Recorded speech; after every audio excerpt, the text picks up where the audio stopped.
April 20th, 2020, still deep into quarantine. It's 420 for all the potheads out there, which they're here celebrating, excited. LA is lively today. Probably the most people I've ever seen out in the city. Really woke them up.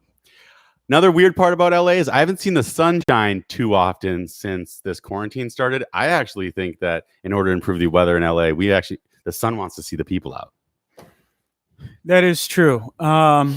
I think for LA, this is the time of the year that it is cloudy for us. It's everybody else's spring is our winter. It feels like, at least for I always the thought it was like a past June gloom, though, and this 3 is years I've been here. April gloom.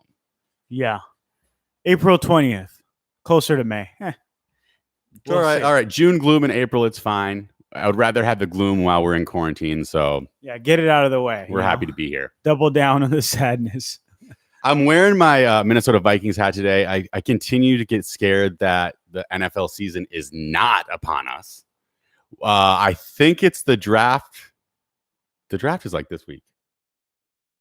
Yes. There's, currently there's about a dozen companies right now that are working on a coronavirus vaccine. And, just to kind of go a little bit off tangent, it would make sense to look up some of these companies and consider investing in some of them, as seen as one is going to have one or two or three could have the vaccine to open up the world again. Right. It's going to be worth a lot. Hopefully it's a U.S. company if we're going to help our economy out a little bit and just boost up that Dow. Just go up, up, up, up, up, up, up, up. Yeah. I mean, that matters if the middle class can get their fair share of the dollar, Otherwise, Sure, that's it just right. gets too expensive. So we got state coalitions forming all around the country. They are forming. Governors are talking to other governors saying we are really going to control like what's happening within our borders. Mm-hmm. We want to make sure that we're listening to the scientists around us in the world, locally, to say when is it the appropriate time to come out. We haven't got real specifics on when these types of things are going to open for each state, but they're starting to try to define what those parameters look like. Mm-hmm. And what are you thinking about it? Yeah, I mean, I think there's pros and cons to that. We have obviously state coalitions that make sense if the outbreak of that region is equal, then it makes sense to have the state coalitions. So I think the West Coast makes a lot of sense. Obviously, New York is the largest outbreak, and it's in the East Coast. So I think it can have its pros and cons, but it'll be interesting to see how that plays out as we move forward. And I think your dad brought up a great point. I don't know if you want to explain it. No, what was well, he was saying, obviously, why would Minnesota, or Minneapolis, be in the same coalition as Chicago or Michigan? They have larger outbreaks, which then could slow down the opening of that particular state, right? And what it is, Well, I think the state coalition thing is much better than a federal regulation that says, hey, we're opened or closed. I like when the states are starting to define what they desire based on their community needs. Yeah. It just makes more sense for the governors to be aware of what's happening on the ground in their places, to be able to assess all of those particular resources from that more of a micro level. But then I don't think that Minnesota's coalition with Wisconsin, Illinois, I think Ohio's even in there. Yeah. Are they with Indiana? Who? No, I don't. It didn't get all the way down. No, I think Indiana is more of, and it's also like closer to the west. But the West Coast. So. But what was interesting about that is, I think that Minneapolis itself is trying to define itself as a city that is talked about, right, like the Chicagos, like it's already in kind of that Detroit, Milwaukee, right. These larger cities. And we are always trying to define our culture by like, hey, we're only like just a little bit behind Chicago. We're just kind of a younger, cooler version, a little bit more cleaned up.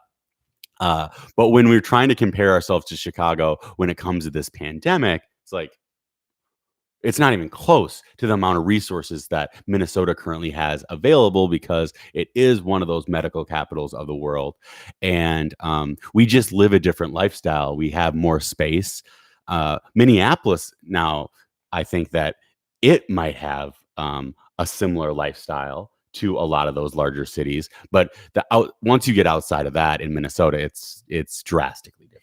But there's one main factor that causes the spread of this virus, which is proximity. Sure. So, it doesn't, I look at it as like, yes, of course, the population of, a small town, North Dakota, you cannot compare it to Manhattan because just by the nature of space, you're not going to have the same amount of outbreak.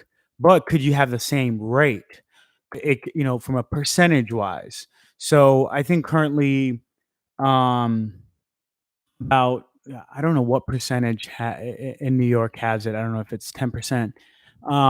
But could you have that higher of a percentage in these different places relative to their population? So Mhm. Yeah, of course. But let's say we have the Minnesota State Fair, for example. Minnesota State Fair has what, 1 million people come through there in 7 days. It's approximately 1 million people. I think it's even north of that. Yeah, I think there's 1 million people. I don't know. I guess I don't want to say anything like ridiculous with numbers, but I feel like it's more like I would bet like more like 10 million people come through the Minnesota State Fair. It's something crazy. no, I mean I don't think it's. Because our population as a whole state is 6 5 million million. people, Yeah, yeah. 5 or 6. So, But I I feel like know 6 million people that seem to go like every every day. yeah, Like, yeah, they go through it, and some people go multiple times. But I mean, it's a high number. It's a high number. It's in the millions. might not be 10. So if you have 1 million people go to the Minnesota State Fair, let's say Minnesota State Fair was today, regardless of our culture, that thing is going to spread like wildfire. I mean, I'm know? pretty sure Minnesota State Fair is going to be done for like probably 2 years. Yeah, I don't think we get it this summer, obviously. right. I don't even think we get it next summer. I am betting really, really long on the stay at home. I think we're going long. Yeah, With big events like that, it's a wrap. I mean, I could see big events like that. Okay, but I don't think it's going to be 2 years. I could, maybe this year. I But think you of have a all the point. deaths that are going to happen next fall. And then there's going to be so much pressure to say, like, on Minnesota State Fair, that takes years to get prepared for. Like, Mhm. I think what you signed up to be a vendor at the Minnesota State Yeah, Fair, and it's a 10-year wait waiting list. list. Yeah, So to think that they're going to shut it down this year and then they're going to re-up it and say, like, while they're planning it in August next year, right, we're going to have some of the highest death tolls that we've experienced next fall. right. So I don't know how they're going to be able to have those meetings with that level of certainty. Yeah, I mean, exactly. And so, regardless, I think these state coalitions make sense. But then there's also, regardless of that, I think more than a state coalition, it's the size of the crowd. So Yeah. the larger the size of the crowd, the higher the outbreak is going to be. You can, that is a direct correlation, and it is a causation. Real simple math. It's a simple thing. That being said, I think the thing that we should look at is like, what is the percentage? If we eliminated the high risk people, if we eliminated, some of the activities, if we caused a little bit of space, like, can there be a happy or realistic medium where everybody wears gloves, everybody wears a face mask, and then we limit the amount of people that go? Is that realistic? Could we get the death rate to an acceptable rate? I know we talked about this That's last the week. difficult part is if you ask the president how many deaths are acceptable, he has to say 0. Right. But when you ask a group of people, of economists, health officials, how many deaths are actually going to be acceptable? What is this definable number? And it's really hard for a politician to be able to stand up there and tell people with honesty and being realistic, hey y'all, if we get this death total to 0.7%, which I think is 2 times as high as the common flu, we're ready to roll. Right. We're comfortable with that. We have an acceptable death rate for driving a car. We have an acceptable death rate for, like you said, the flu. We have an acceptable death rate for school shootings. Sure. Last month was the first month we haven't had a school shooting since 2002. Right. And so the fact that, it just goes to show you how absurd a lot of other things are. So from this thing, yes, of course, no one wants anyone to die.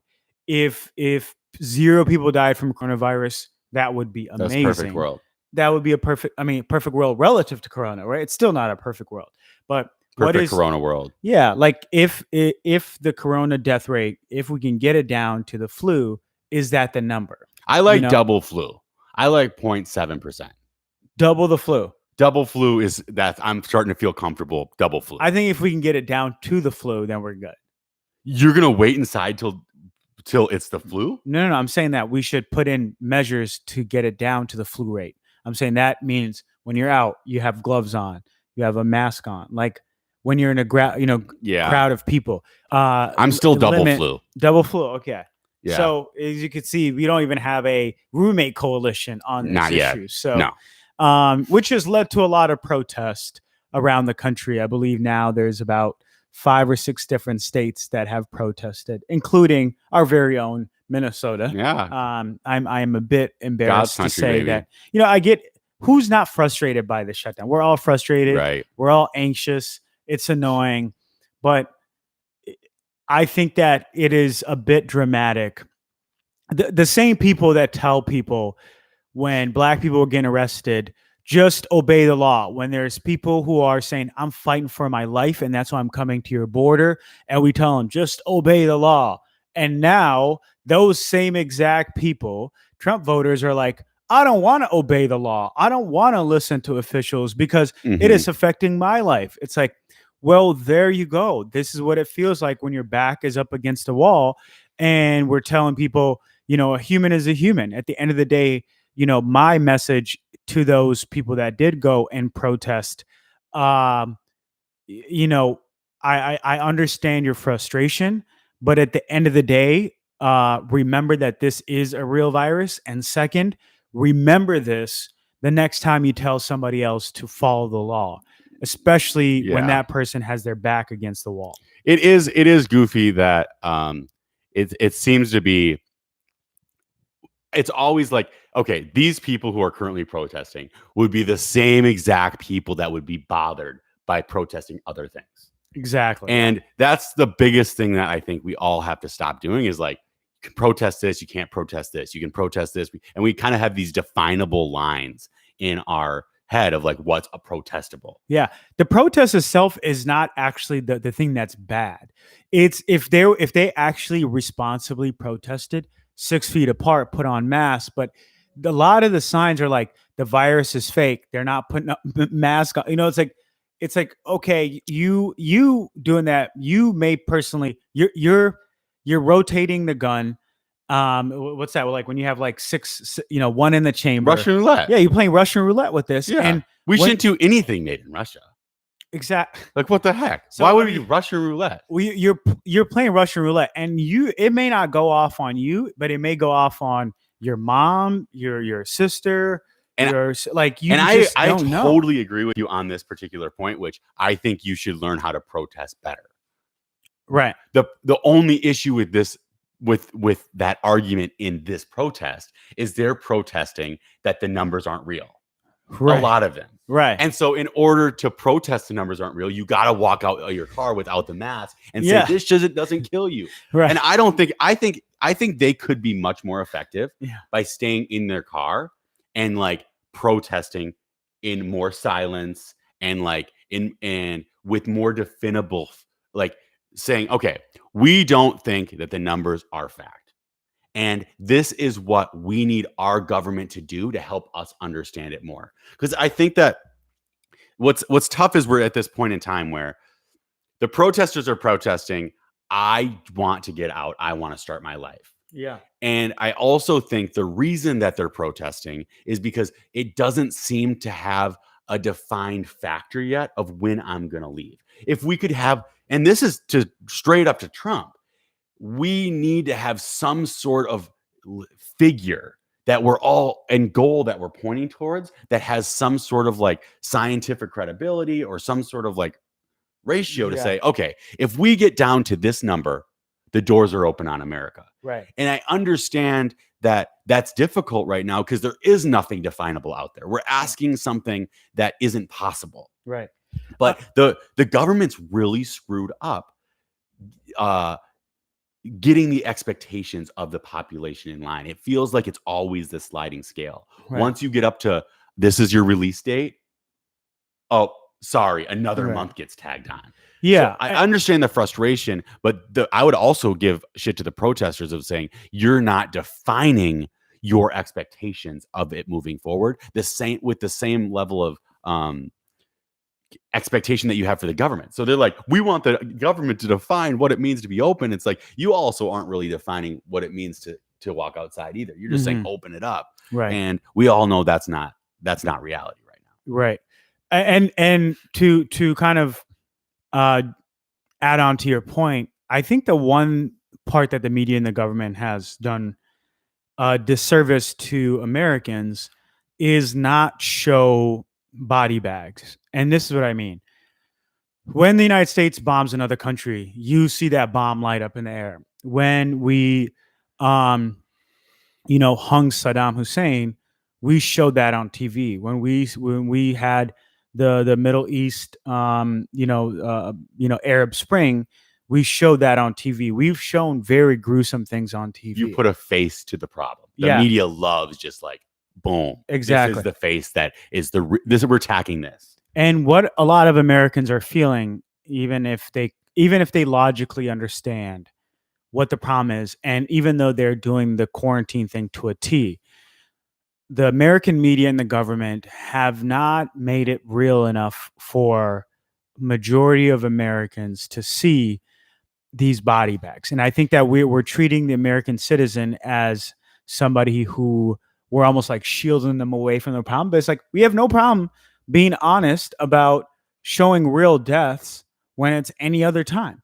Like, why is it this time? We have tried to show some of that with the pit in New York. Right. The media was kind of on that. They're like, hey, they're digging pits for bodies. Right. They need to put a live stream of that, and not to say, but then it gets into the whole like now you're dealing with humans and like what the heck, like these. Yeah, but at the end of the day, the people that are alive and don't believe that this is a real thing are not just going to look at CNN and see, 40,000 people have died, a stadium worth for people have died, and that number doesn't mean much. Yeah. When you show people body bags, when you show body bags everywhere, and people are thinking like, dude, how dare you say that? But it's like, again, our media has no problem showing people dying at the border, cartels. We have no problem how showing much people we watched, dying. Like the shooter at MGM. Right. Like the people are screaming and running away. Like, yeah, they put that on repeat for like 4 weeks. Exactly. And so it's, I think, when you see the issue that I think hasn't hit home for a lot of Americans, that they're seeing their rights quarantined, not having the ability. And so that frustration, I understand. But one thing that the media and the government could do is stop babying American citizens and show them the bodies. Because until you show it, people go, well, maybe you don't have anything to show me. One of the things that what we were talking about the other day was all of these pastors at churches. They were saying, yo, like all of these big mega churches in the South are going to open up. On Easter Sunday, you're going to see thousands of people congregating. Right. And it was just this huge news story for like 2 weeks. And everyone was screaming at churches being like, do not open. Like, you have to respect this. And like, there was some pastors being like, I am protected by the blood of Jesus. Like, I'm not scared. But then the day after Easter, as a Christian who didn't want these people to congregate in thousands of in groups of thousands, I was like, oh my gosh, like I'm gonna have to wake up on Monday and I'm gonna have to see some church in Georgia with 2,000 people in it, or in Florida with like 3,000 people in it. Right. And I woke up on Monday, I'm like, where are the pictures? Right. Like I saw like one video of a parking lot that looked like it probably had like 200 people in it or something like that, maybe 100 people, like based on like how big the parking lot was. I was like, how did not one reporter after 2 weeks not get the great image that you've been working up to find 2,000 people? And it was probably because I don't think that many people actually congregated. We are seeing that there's a church in Kentucky that had, I think, 4 members die because of church service. But I just never saw that. So unless you do show people the bodies, unfortunately, we're not going to believe you. Right. I mean, I think a lot of people believe it, but I think that when you're seeing protests in 5 different states, the type of people that protest are the same type of people that see images of horror on TV all the time when horror happens. And the media has no problem showing that horror when it's people of other countries. But when it comes to our own citizens, we don't show that. When it was real to a lot of people that 9/11 happened, because you could see the planes going into the towers over and over and over again. But for some reason, the media and the government is not showing a clear picture of them putting body, and maybe a part of them, they're scared to do it. I did see one morgue. I think it was maybe in Detroit. Right. I know that they were parking large, like 18-wheelers outside of hospitals in Detroit where they were starting to put bodies in. And I saw maybe one Instagram live of a guy being like, yo, they're putting bodies in this like 18-wheeler. And then there was also this morgue where they put like a body like in a chair. And then in this other room, it looked kind of like a storage closet where they also stacked like 9 bodies. And I looked at the one body that they put like in the chair, and I was like, it felt kind of weird, because I'm like, well, why did you put it in the chair? Like, why didn't you lay it on the ground? Like they like kind of like put it in the chair like this. I'm like, that seems a little weird to me. Like the corpse doesn't need to sit. You could have just laid it down. It seemed dramatic. Yeah. No, it is. But this is a dramatic event. Like and we know that there's just so many people that actually are dying, and we know that there's morgues that are struggling with this issue. Just show us real photos. Don't prop up a person in a bag. Right. Like, just give it for real. Yeah, because it's gonna do the job anyway. So. Mm-hmm. So, you want to bring up this article by CNN? Yep, I did. I read a little bit. So I'm gonna just play the whole, like, I was a conservative that was reading a headline on CNN that like popped up. I honestly haven't read much about this story, but I saw this headline and it said experts are saying that experts say it may be time for grocery stores to ban customers from coming inside because of COVID-19. And I did read just a little blip after that and said that there is a lot of people who are grocery store workers, the people on the front lines, that are a casualty of this COVID, because they're dying. They're putting themselves out there, and grocery store workers are more susceptible to getting COVID. And we're already seeing by the numbers that these people are, experiencing death because of it. Yeah. So was there anything else in this article that like seems that like what it kind of freaks me out about it is, okay, so what happens next? So now we can't get into grocery stores. At what point do we say as people that like, hey, we are going to have to take a little bit of risk? And it feels kind of controlling when you start to cut off our food service. So there's I read the whole article, at least skimmed it, and the suggestion first is that the first suggestion is that you'll be able to order online and then walk to the grocery store, and your stuff would already be packed by the grocery store members, put in bags, and then when you walk by, it's already, it would be like, imagine like a drive-through situation. I get that. To any millennial, we hear that and we go, oh, we've done our groceries like that before. Easy. Seems cool. Yeah. But like, and maybe in some parts of like California that makes sense because we're kind of more used to that type of behavior. But there's a lot of people where that type of disconnection would really stunt their ability to get groceries. Yeah, I mean, some people may not have maybe, let's say, access to internet, right? Let's say access to internet, or sometimes even just access to a card to be able to do that. Because in order to be able to pay, you got to have a bank account, then Right. connected to a credit card, Right. to then pay online. Like, right. those are some stuffs that Yeah. it gets a little dicey. Yeah, the second one was delivery, which we already know, and there's a lot of people that get their groceries delivered.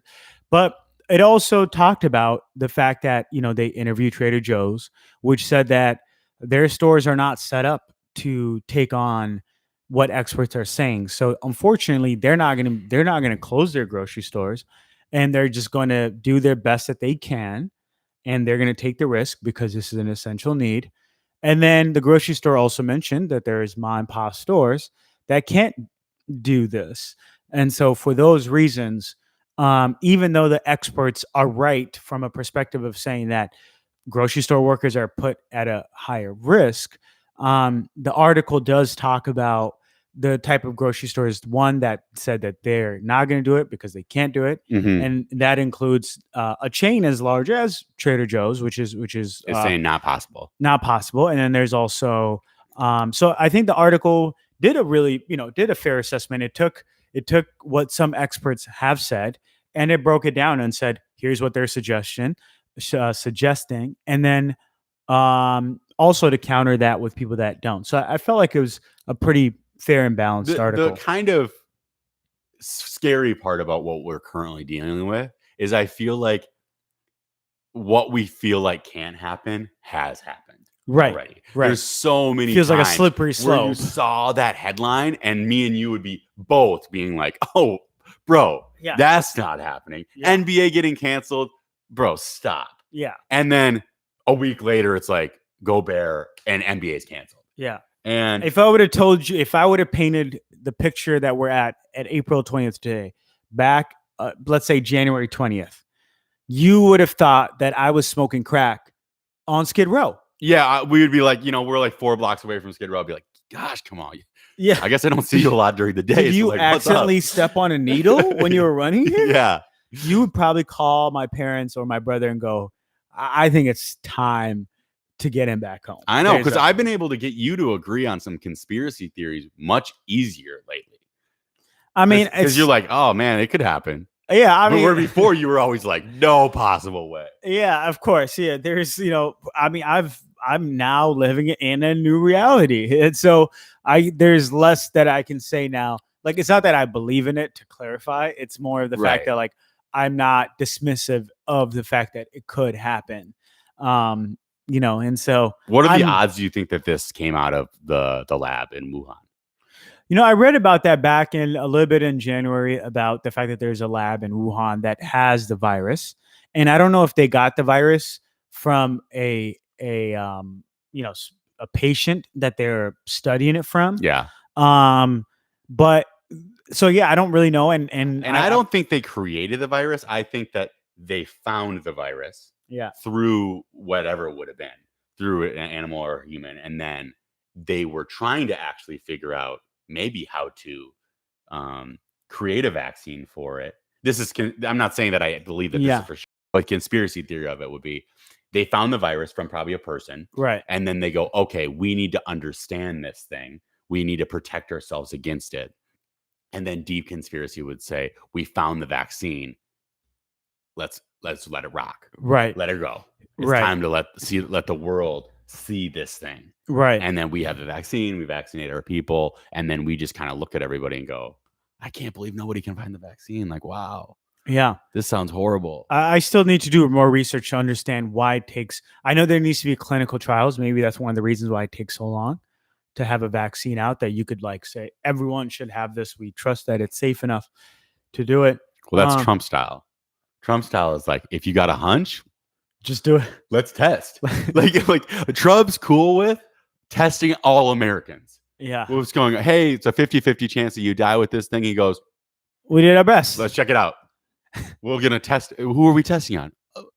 The people, like Just the people that are willing to take it. yeah, we got to open up the economy. It needs to come back. I do need to read this article while we were setting up today. Tom Hanks took hydrochloroquine He did. Okay. and his wife. Yeah. And so they just came out with like an article of their experiences on hydrochloroquine. Wow. That's and good. I would love to know what it is. I bet they're bashing it. Yeah.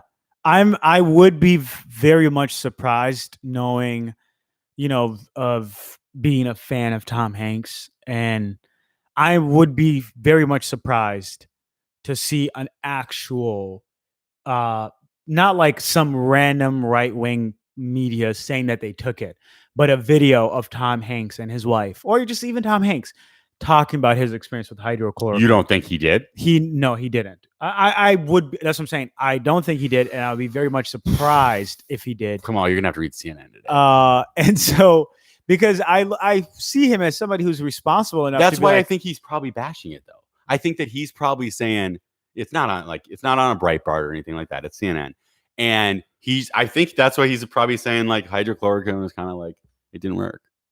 You got to send me because I just googled it. Let's see everything. Tom Hanks recounts his exhaustion and wife Rita Wilson's nausea during coronavirus. We'll see. I'm gonna read this. Yeah, we'll see. I'm flight. gonna get some things wrong on this show. That's gonna be part of I think our final segment on a lot of shows is what LJ got wrong on the last one. So we're gonna figure that out quite a bit. Yeah. So I'm happy that you guys can learn with us. Watch me fail. I'm gonna be a big gaffer. Like in 10 years, I'm basically you're Obama and I'm Biden, and you're gonna be like he gaffs a lot. He's a gaffer. Well, I mean, you got to take a chance on purple politics, right? We kind of meet somewhere halfway. And speaking of gaffes, Kellyanne Conway, I don't get it. I don't understand how if you have a blue check mark and you are part of the government and you have followers, you wouldn't just take 30 seconds to verify that COVID-19 does not mean that there was 18 other COVIDs before this. Dude. Like why is that? I want to believe I want to believe that I don't think she's still actually a person. I think she's a bot. I think she's currently a built bot that just walks around and she's like a living troll that's not even real. Yeah. But I hope that was like a troll that fell flat. I mean, it's not a troll because it's Kellyanne Conway. She actually believed that though? I don't know, but that's what I'm trying. Like, so part of this though is there was 19 or 18 other COVIDs, right? Isn't that what the number 19 actually means? What is the number 19 actually mean that this is like the 19th iteration that we know of COVID or not? No, COVID-19 or is that it showed up in 2019? Yeah, sure. We found it. Yeah, so but there has been different varieties of COVID, right? Like it's had different iterations. So there's the what is it? The Middle Eastern MERS, right? SARS is a variation of the. Well, this is like SARS 2 now. Yeah. So, but it does not mean that she was basically saying that there was 18 other ones. How are we so behind and prepared for this 19th one? Right. And it's like, no, that's actually not how it works. I want to know how many other COVIDs there were. That'd be kind of fun to know. Yeah, it's just the fact that these are the people that are running the government, and I don't know. And I see here on the Trevor Noah's joking, like Trump must tell Kellyanne Conway to say stupid shit on purpose just so he looks smart by comparison. Like, it is stupid. Like, if the average person makes us gaffe, whatever, but you cannot have government officials, people that are on TV, on Fox News, giving out random shit like this. It's unacceptable. It is unacceptable that people in the government say random things that comes to their head. Well, they should. I mean, I want them to keep on asking questions, but they shouldn't be like making statements that they don't even know the answer to. Exactly. Like, especially on like national airways, you really have like your whole duty as a person in your job is to speak clearly with facts when you are a politician. That is your whole job. You're not supposed to sit around and like, I get to ask stupid questions on here because I'm not a politician.